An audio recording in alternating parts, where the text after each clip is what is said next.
Hello YouTube, I'm Pilot Stud and welcome back to another video. Now today I'll be doing some more add-ons for Microsoft Flight Simulator you need to try out right now. Stay tuned.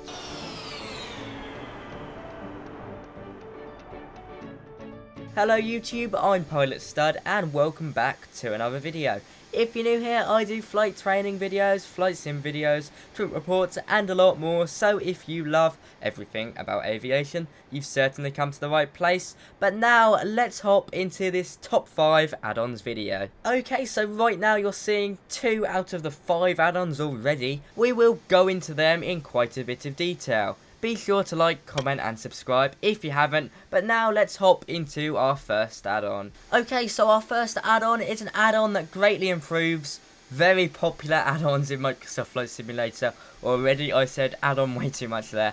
Anyway, we're talking about 8K liveries. Now 8K liveries are liveries that are incredibly high definition with a hell of a lot of detail. They do look absolutely stunning. There's not just British Airways varieties, there's plenty of mainstream airlines out there already. Just search up 8K liveries and it should come up with an airline of your choice. Be warned, there's not as many liveries as there is in the Mega Pack, but there's plenty out there. I imagine they do take a bit more time to make as they are very beautiful. This livery certainly looks a lot better than the default British Airways one in the Mega Pack. That does look quite ugly, or certainly did when it first was released. The attention to detail is spot on. I cannot fault it, they do look stunning. 8K liveries are perfect if you want to increase realism. They do look really good. As you can see from this British Airways one is my favourite because I am a massive British Airways fan. Overall, they are magnificent. We're already at our second add-on. We're literally at the airport right now. You guys may be able to recognise it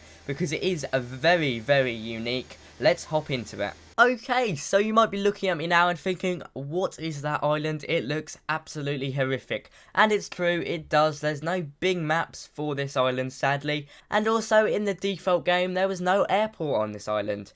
Now, nestled in the South Atlantic Ocean, we are here at a British overseas territory of St. Helena. Now, this island, or should I say this airport, has been thrown into the news lately because of its very isolated location and very difficult approach. Let's go hop to the airport. Okay, so here you are, and as you can see, the airport does look a bit out of place. It's not perfectly integrated, but you guys have got to remember we didn't have this airport in the default game before, so it can be expected. Really, Microsoft didn't want you to fly here. There was no airports nearby. The only way you could get here is by setting this on the route planner with coordinates. Not the best solution, I have to admit. Now, as you can see already, we've got a very nice looking terminal, and you can see the very interesting location on the runway. You can understand why they have wind problems here. Now, you can download this airport right now. It's in the description for free. It's a beautiful bit of freeware. It's a very, very isolated airport, so it's really perfect if you want long trips that can be quite difficult to fly over the sea. I believe right now they fly from South Africa up to another African country and then over the sea to St. Helena. So already you can see that it's actually pretty well made. You've got the nice car park up the front with all the greenery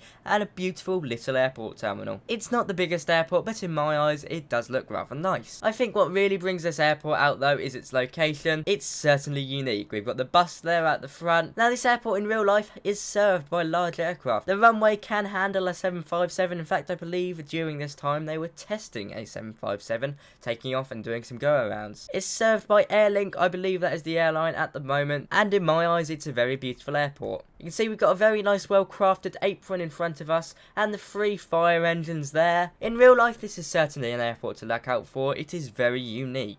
The attention to detail is pretty good. There is some bits that could be improved, but overall it's a very nice airport, especially considering we didn't have it initially. Now let's move on from this island to another island. Okay, so our third add-on on the list takes us to the Shetland Islands. And if you flew around here before, you would know that the airports were completely ruined. Mountains looked like massive peaks, and while this add-on hasn't sorted all of them, as you can see in the background there, overall the island does look a lot better. If you fly in this area, then this add-on is really a must. I cannot recommend it more. The creator has done a very good job at improving the overall feel of the islands. So in this scenery, we've had 3 airports that have been slightly fixed, some to a lesser extent than others. They would be Tingwall Airport, Felter Airport, Addons Airport and Papastau, including that a few hundred more hills and locks have been taken out and sorted out according to the website. There have been some boats and docks improved, but not everything has been improved, so the one we're flying over now clearly hasn't, but I've seen others that have been. Overall, it's a very nice add-on that really improves the look of the Shetland Islands. Now let's move on. Okay, so our fourth add-on in the list is Pushback Helper. Now this is a free pushback add-on that actually is really helpful. Now you guys may have known I have tested a payware pushback add-on, and while it was good, it certainly wasn't better pushback, which is free for X-Plane 11. Nor is this add-on, however it is still pretty good. As you can see from the gameplay now, in the top left corner, there is a very well built interface, and it installs like an exe as opposed to you putting it in your community folder. It opens up by pressing page up, which is very nice. It always stays open, so regardless if you click on the sim it won't disappear. It means you can interact with the sim and the application as you're pushing back, which is actually really helpful. You can of course push back left, right and straight, and as well as this you can use it to connect to the jetway. I have to say this is my favourite add-on in my top 5 list today because it is so useful. In fact, I may well use it over the payware pushback add-on I was given to test out, and certainly over the default pushback system. It's very nice, it looks very nice, it feels nice, and it was certainly easy to install. Now let's move on to our final add-on. Now our final add-on, if you can see it to the left of me, is Mount Rushmore. I don't need to tell you guys about this add-on, it does look absolutely amazing. Now, of course, I'm not American, so I don't know too much about it. I know, of course, what's on Mount Rushmore. You've got 4 presidents. However, I didn't notice there was a massive visitor centre. Let's flip around without stalling. And there you can see, we've got the massive visitor centre. Mount Rushmore is absolutely amazing. I don't know why it wasn't in the default game, but it's nice that we've now got it in Microsoft Flight Simulator. Perfect VFR landmark, I'm sure. And while it doesn't look the best, it's certainly a nice add-on to have. Sadly, they've ruined the trees. I don't know what that's about. I don't know why they needed to do that, because that just ruins it. In my eyes, I think it would be better if they just used the default trees. It appears they have improved the visitor centre. It does look quite at home, quite fitting. However, when I was looking on Google Maps, I saw that there were some multi-storey car parks. It appears we don't have them in as high detail as we really should have. As you guys can see, it does look like a factory.